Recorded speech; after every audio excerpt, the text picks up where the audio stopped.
Hello everybody and welcome to another Draft League video. I'm your host Roy Johnson, the coach of the New York Toxicroaks, and this is the third week of the Duosian Draft League. Today I'll be facing off against the Detroit Litleos, coached by Olympic Llama, and by God, this is a really tough matchup for me. This was probably the toughest match yet the toughest matchup I've had to deal with yet. This team is so difficult for my team. I think just the matchup itself was just very poor for me.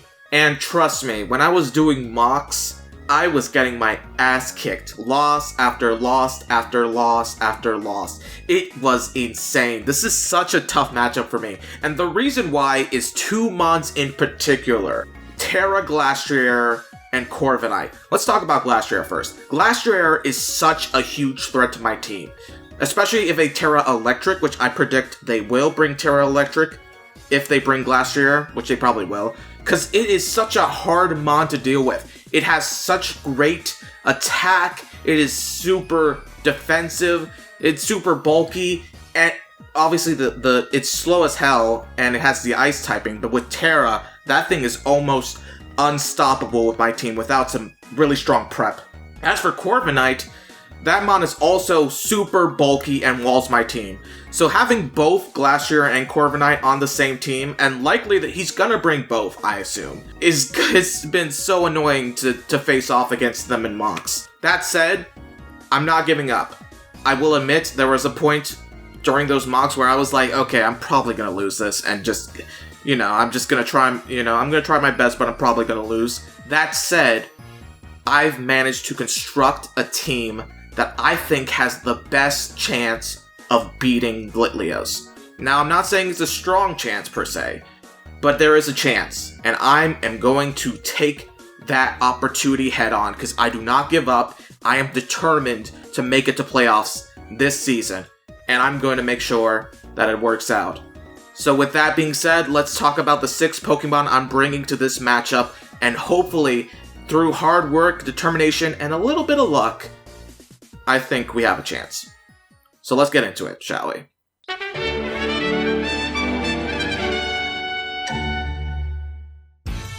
First up on the team, returning again, is Danny Phantom the Dragapult. Now, I did bench this Pokemon last week, thinking I didn't really have a use for it, but this week I learned my lesson, and I'm bringing what's probably my strongest, fastest, most powerful Pokemon in Dragapult.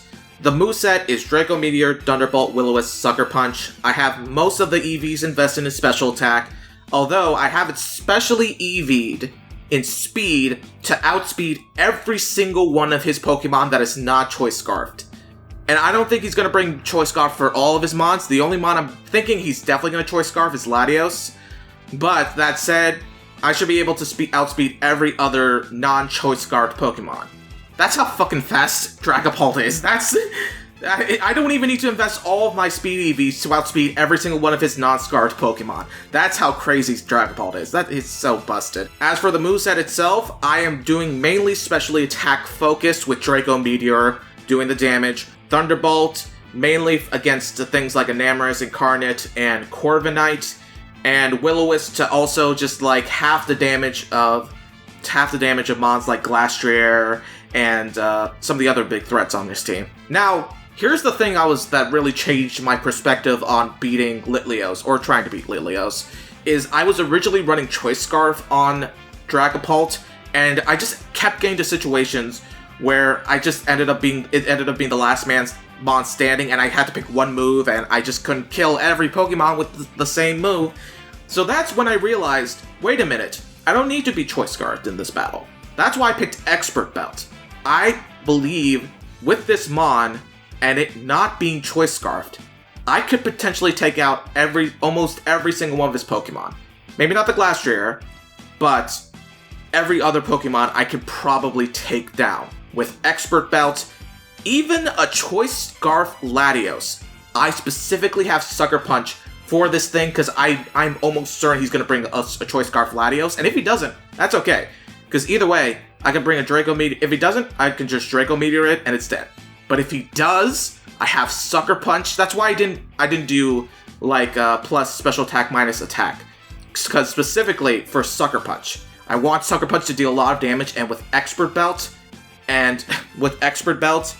Sucker Punch is gonna almost guarantee OHKO it. I'm pretty sure. But yeah, I think Dragon Ball's gonna do a lot of damage this round, this match. I'm gonna make sure Dragon Ball does damage. Next up, we have Samurai Jack, the King Gambit, returning for their third game in a row. I will say, this whole setup is almost exactly the same setup I had last week. And as you know, last week, there was that disappointing burn situation, so, Samurai Jack didn't get to shine then. It hasn't had the chance to shine yet, but hopefully this is the match where he truly gets to shine. Same moves as before, Taunt, Tao, Cleave, Iron Head, Sucker Punch. Same moves, same abilities, same Focus Sash. The difference here is I am preparing specifically for the Focus Sash. Now, I don't think any mon besides maybe Volcarona can do anything to get rid of the Focus Sash like the Flamethrower Burn did. But all I gotta do is Kowtow Cleave. The Kowtow Cleave can take down Latios, and if not, I can Sucker Punch next turn. Iron Head can do a lot of damage to most of his mons, particularly Enamorous Incarnate. That is going to be a major.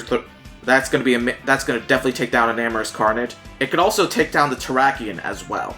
And same thing as before, I think I could use Taunt to taunt the opponent and guarantee a Sucker Punch next turn if they attack and not switch. I think the main difference here is I'm investing slightly more into HP than I did last time. I think I went Special Defense, but I decided to go with HP because I thought, might as well, just the little sliver of health might make a huge difference. I still have Focus Sash, so I'm almost guaranteed to get at least one hit in before it goes down.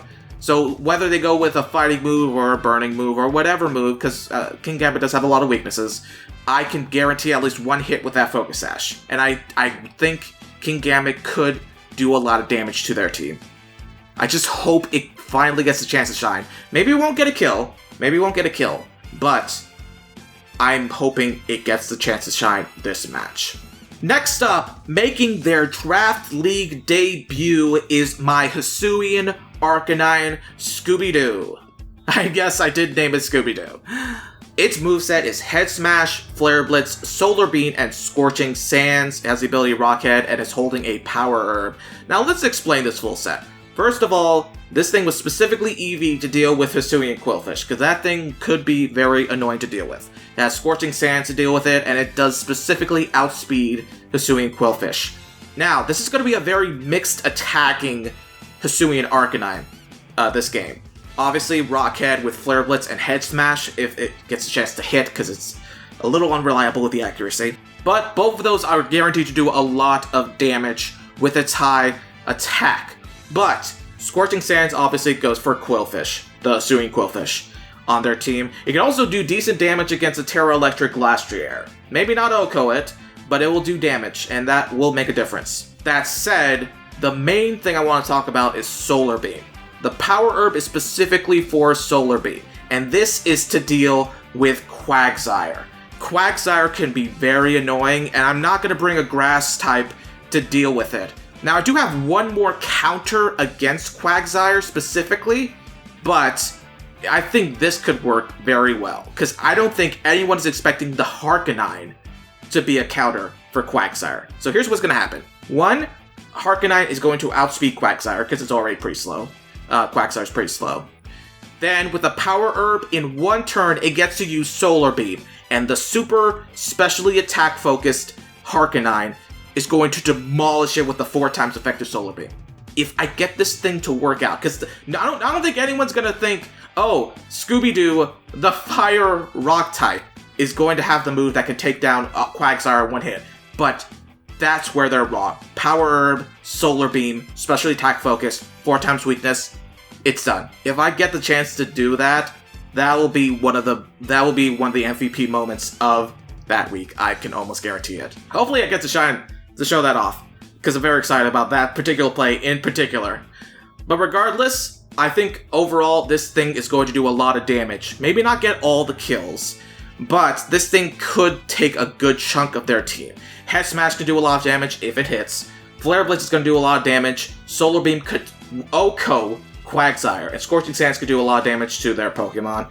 I think Harkonite's going to bring in the pain this week, and let's hope it does, because it could definitely go down in a single hit through any super effective 4 times, maybe a fighting attack or a ground attack. So it could definitely go down quickly, but I hope it does take some damage before it does. Next up is the first of 2 Tera Captains I'm bringing to this match. Now I have Amphibia the Toxicroak as Tera Fighting, although I'll be honest, I'm probably not going to use the Tera in this one. The Tera for Amphibia this week. But, that said, just in case, I might. Probably not though. But that being said, I still think Amphibia is going to do a lot of damage. Yeah, it's going to go down to a Psychic hit or a Ground hit, but I have the Focus Sash, so it's guaranteed to get 1 hit in before it's out. Now, let's talk about the moveset. Knock Off, Close Combat, Thunder Punch, Sucker Punch. Knock Off obviously is always a great move to get rid of those annoying items, whether it's leftovers or whatever. Maybe I can even get rid of Latios, Choice Scarf. Potentially, that could be really awesome. Because, Focus Sash, obviously Latios could use Luster Purge to OHKO it, in quotes, but then the Focus Sash happens, gets a knockoff, takes a good chunk of Latios' damage, if not OHKOs it. Probably not going to OHKO it, but still, does a lot of damage. With just knockoff. Damn. But then, we got Close Combat, which will OHKO a Terrakion. Regardless of how defensive it is, it will OHKO a Terrakion super hard, and it will go down, because that could be a very annoying threat to deal with. Thunder Punch can help deal with things like Enamorus or Corviknight. It'll do the punchy, deal some good damage, and Sucker Punch is obviously a great priority, if I need it, which I probably will need it, because it's going to probably go down to 1 HP because of the Focus Sash. And that said, I'm using Poison Touch as my ability, because a Poison, if it gets the chance to poison some enemies, that'll be helpful. Poisoning is always super helpful. I don't think I'm going to be needing Water Absorb this week, and you'll see that with my other Pokemon that I'm bringing. I'm not going to bring Water Absorb or any ability like that this week. So I want to do Poison Touch just to not guarantee, but if it gets a chance to poison some enemies, that'll be super, super helpful. Obviously, it's super invested in attack, super invested in speed, so hopefully it can outspeed some enemies. I'm not saying it will. The major threats are probably going to outspeed it, and potentially OHKO it, but we got the Focus Sash just in case. Regardless, I think Toxicroak will put in a lot of damage this week. I think this Pokemon might be the major difference between me losing and me having a victory in this matchup. Trust me when I say I've thought about this battle a lot, and stuff like Toxicroak being here were some of the pieces I was like, this could work. This could work. And we'll see what happens, but no one can say I didn't prep for this match. I sound crazy right now. Anyway, let's move on. Let's move on, shall we? Let's move on to what will probably be the Tera Captain this week, and that is Tera Steel Beyblade the Cryogonal, returning for their 2nd week in a row, and honestly, it is almost the exact same moveset as last week. The difference is I'm replacing Haze with Recover, because while Haze could be super useful, I don't think I'm going to use Haze that much in this battle. Recover is just going to be useful in general. Obviously, it's going to be a Rapid Spinner, because it has monsters like Colossal and Hisuian Quillfish, who are going to bring the hazards up. I know they have Corviknight as a defog mon, but still, it's always great to have a Rapid Spinner on your team, and Cryogonal is going to be my Rapid Spinner. That said, this is the 2nd counter against Quagsire, because Freeze Dry is my Ice move, and that will do 4 times damage against Quagsire, because it's super effective against Water, and it's still Ground type. So that'll be 4 times effective Freeze Dry to get rid of it, if it gets a chance. Now, this is also my other Enamorus Incarnate counter. Tera Steel Flash Cannon will do a lot of damage to an Enamorus Incarnate if it gets a chance. As for the stats, this week, I am invested in defense, but unlike last week, I'm also invested in special attack, because I just noticed last week that a lot of my moves were just barely killing Pokemon, just barely killing them. So I thought just a little bit of investment in special, well, not a little bit, 96 is a decent chunk, in special attack, I think will make a difference. Maybe it won't OHKO Mons, but it will do a lot more damage. And I do have a lot in defense, because its defense is still pretty ass. and I have a lot invested in speed. So it should be able to speed a lot of mons.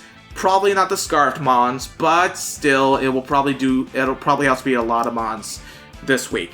And honestly, I think I'm turning around on Cryogonal. It was definitely the MVP of last week, which I didn't acknowledge in that video, but it was by far the MVP, taking down 3 of last week's opponent's Pokemon.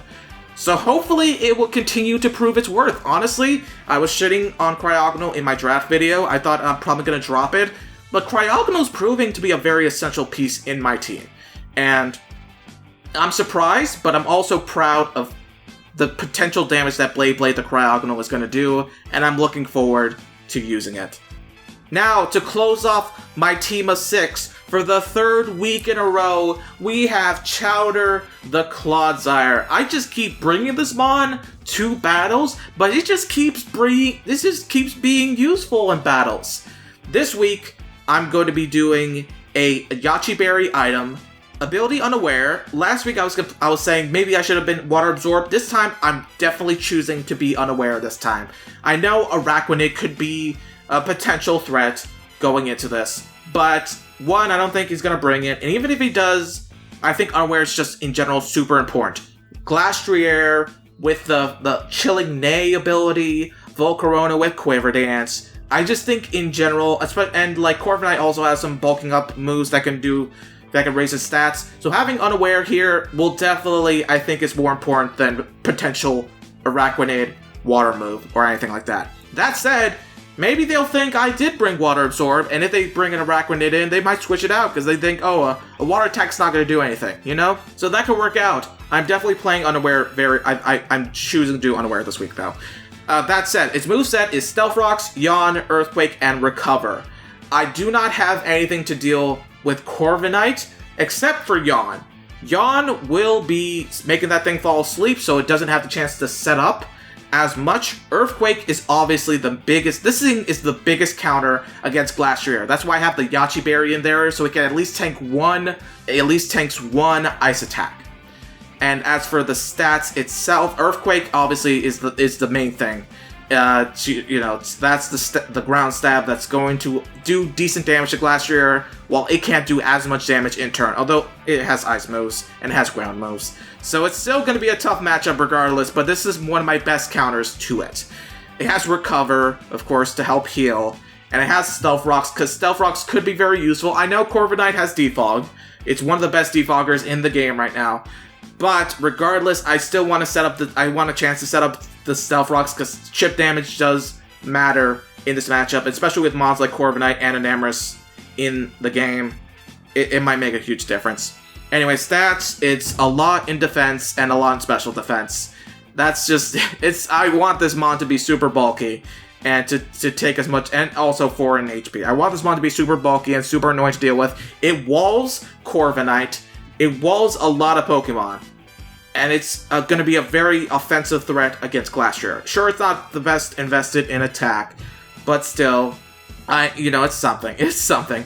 Clodsire is proving to be an essential piece of this team. I'm glad I brought it in. Also, minor note, it's also a grounded poison in case Hisuian Quillfish wants to set up the Toxic Spike, so that's always a good note to also consider. I think Clodsire, like in previous weeks, is going to be super essential this week, and I think it's proving to be the MVP of my team. I've been bringing it every single week, and it's always been proving to be super important and super essential to my team. So I think, I'm not saying already, I think it might be the MVP of my team. Sure, it's not getting the kills, sure, it's not doing a lot offensively, but it is the bulky center core, the bulky core of my team that is super important. And that said, I hope, once again, that Clodsire gets a chance to show off how great of a Pokemon it is. With that being said, this is probably my longest team builder recap thingy yet, but regardless, let's move on to, now that we've summarized the team of 6, let's move on to the main match ahead, and this will surely be an interesting one. I don't know what's going to happen. This is going to be probably my toughest matchup yet, so without further ado, let's get into the match.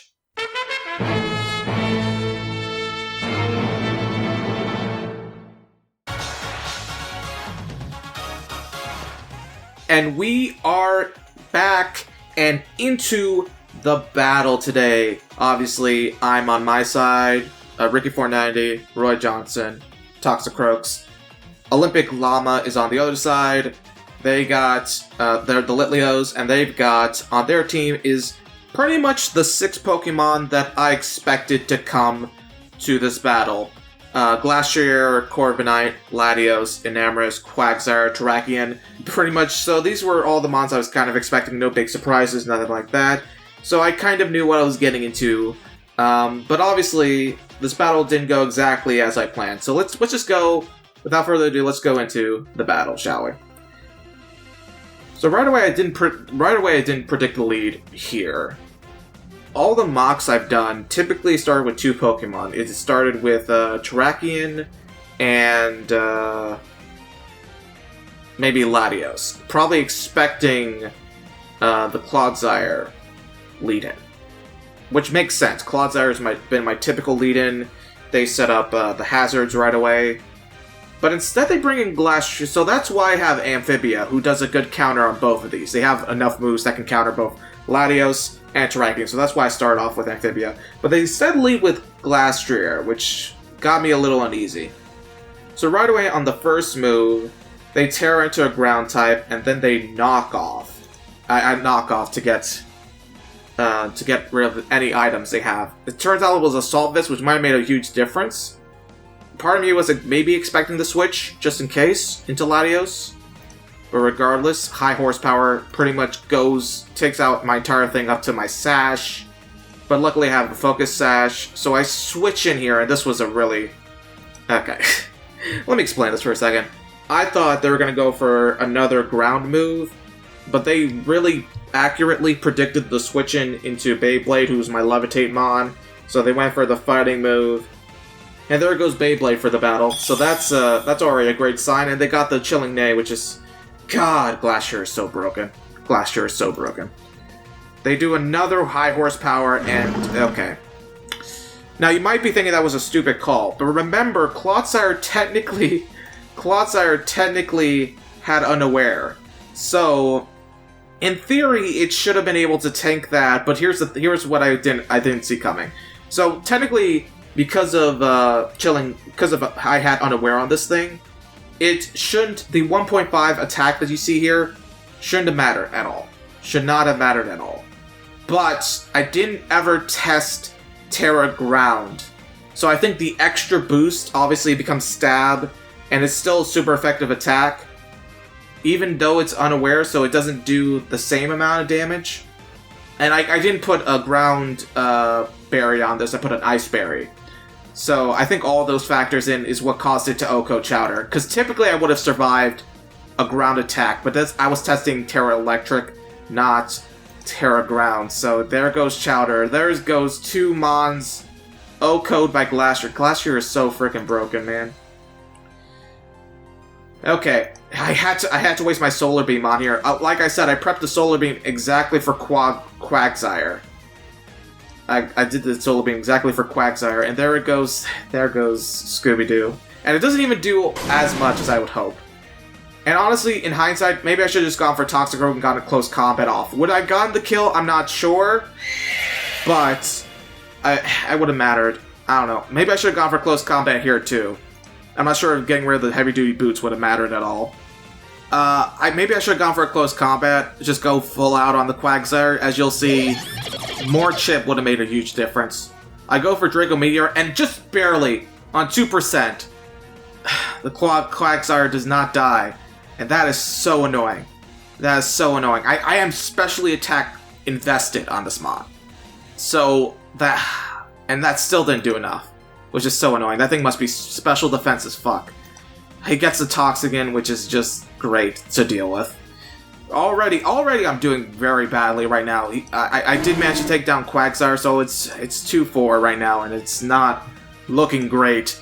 It's already been 8 turns, and I've already lost 4 Mons, so that's not great. I played so badly this game. I go for Sucker Punch because I wanted to trick them into thinking I was Scarfed. That's why I went for Draco Meteor twice, even though that was super risky. But I had special... I thought I could trick them into going Sucker Punch, into them going for attack. Instead, they go for Substitute. No attack I do could have... Maybe I should have gone for Sucker Punch here, Maybe I should have gone for Sucker Punch here. There's so many what-ifs in this battle. I definitely did not play as well as I should have in this match. Maybe instead of Burn, I should have gone for Sucker Punch there. I'm not sure. Anyway, obviously I'm Focus Sash, so that was good. I got rid of the Substitute. And here, I don't think there's any... Because maybe I could have predicted the Substitute and gone for Kowtow Cleave, and maybe gotten rid of Latios, but at this point I lost. There was no way I was going to get all the other Mons there. Any one attack, I would have just had to Sucker Punch to guarantee a hit for most of them. And I was, yeah, there was no winning this scenario at this point. Especially now. It would have been good to have at least gotten rid of the Latios, maybe, but yeah, GG's. They could have thrown me a bone and maybe helped gotten rid of that Latios. But, I mean, because obviously any of the other Mons could have taken down Kingambit at that point, probably Terrakion. But it's that's the battle. 13 turns. 13 turns. I will say, I made so many mistakes in this battle.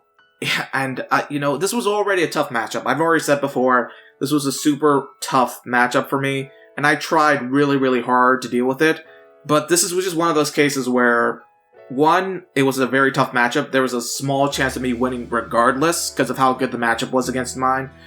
And also, I just did not play well. I made some very bad mistakes. I sacked a lot of Mons when I shouldn't have. Cryogonal and then Clodsire getting O-code by Glastrier, man. That Glastrier is so OP. It was rough. It was rough. This is another loss on our record. We are currently 1-2. So that's not great going into the season. I do have one win at least, so it's not completely dire. I know some people that have 3 losses on their record currently, but it's not a great position to be in. Obviously, the more wins, the better. But it's not over yet. We're not completely out of the woods. We're not completely gone from playoffs. There's still a strong chance we can get in, and I think we can do it. I just have to play smarter. I have to work harder on my matchups coming forward. I think there's a chance. I think my team's still strong, and I think it's very much. This was just a very tough matchup on our end. But regardless, I hope you enjoyed the video. This was definitely probably shorter than I imagined. This is probably, it's barely even 10 minutes. That's just because this was a very short game in general. So, that said, I hope you all enjoyed regardless. Hopefully next match is a much more clear victory and great success on our fronts. But regardless, I hope you all enjoyed this video. This has been Roy Johnson, signing out. Hope you all have a fantastic day. And adios, muchachos. Take care. Goodbye, and see ya.